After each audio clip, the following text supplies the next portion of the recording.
Aku hampir mati tak tahu pun pasal ni. Ada rahsia tersembunyi di sebalik kabel USB yang tak pernah orang beritahu kau.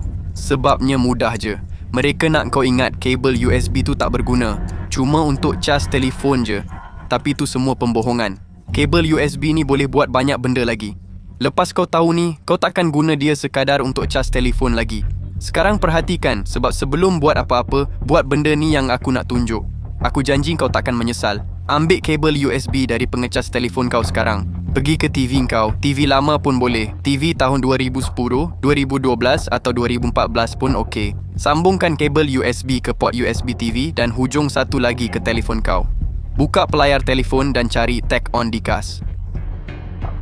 Masuk laman pertama, tekan 3 titik, pergi hiburan dan cari cara tukar TV lama jadi smart.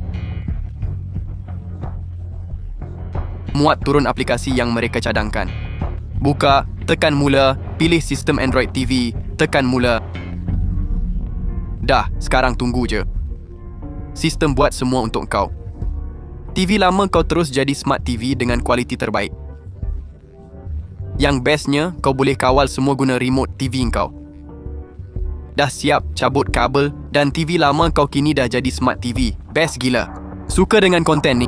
Kalau suka, kongsi, tag kawan dan kita jumpa lagi dalam video seterusnya.